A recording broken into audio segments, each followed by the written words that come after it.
Good afternoon, friends. Backyard Garden Pro here with you. I'm going to give you a little update on the watermelons and corn and cantaloupe that we planted last week. Planted them actually 7 days ago. I wanted to just show you what we got going on here. Let's take a look.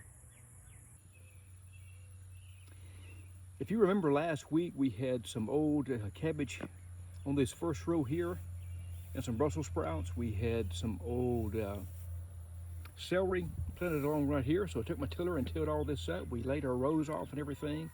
And we planted, and let's take a look and see what we got. You can see right here, these are watermelon. Here's one that's come up. Of course, got a little bit of grass coming up too. But I should have a watermelon right here. Here's another one coming up, and if you look down the row here, looks like every seed has come up. There's 1, 2, 3. 1, 2, 3. 1, 2. 1, 2, 3. Looking pretty good going down the row there. Looks like I've got a few skips maybe or haven't come up yet. It's only been a week. But right here, then I've got a couple here that haven't come up yet. But what I'll do is I'll let these things grow a little bit more. When they start putting out some permanent leaves, some of these here that have 3, like this right here, I may, typically I'll take a pair of scissors and just cut one back. I don't want to have 3 there. That will affect the growth, and I won't get as many melons as if I have 2 or 3 seed there or plants that are competing.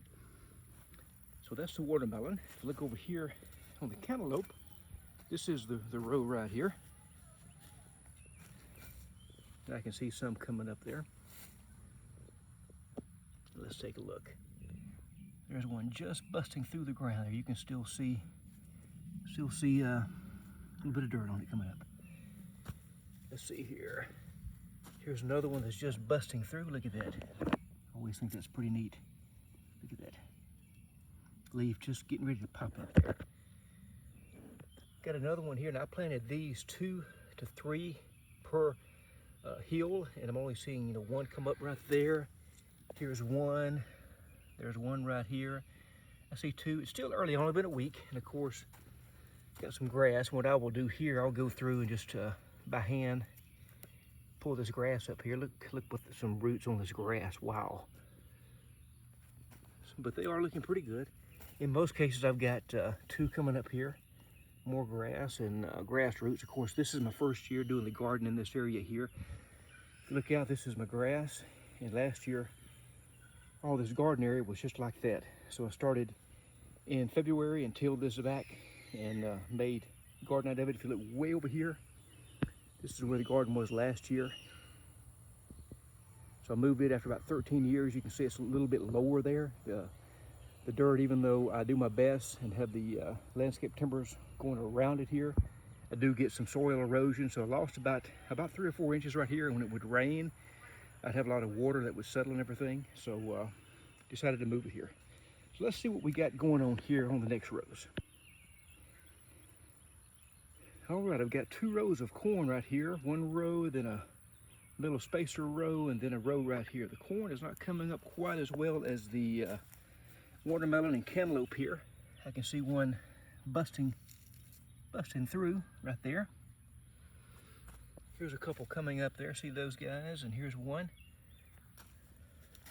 You'll see one trying to bust through right here. There's a couple.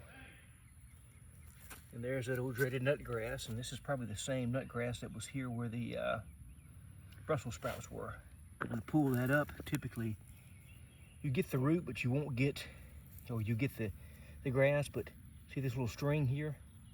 Still in the ground there is a nut, and that nut will put out again, and you'll have more grass here in a day or 2. But I am seeing some corn come up here, so it's still early, just 1 week. Just wanted to see what it looks like and give you an update. A couple things that I have done every other day. I have been watering. Normally I'll take my sprinkler here and I will just overlay this over the entire garden area. A couple days what I did is watered using a hose and a spout and just watered up and down, and I watered exactly on top of the row to try to minimize the water that the area where the seed are not going to grow, minimize the water that's put out there, so to try to keep the grass down.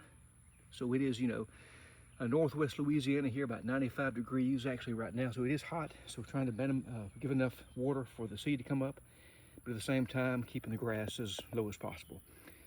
So anyway, that's what we got here. We'll do a weekly update, let you see what's going on. Thank you very much.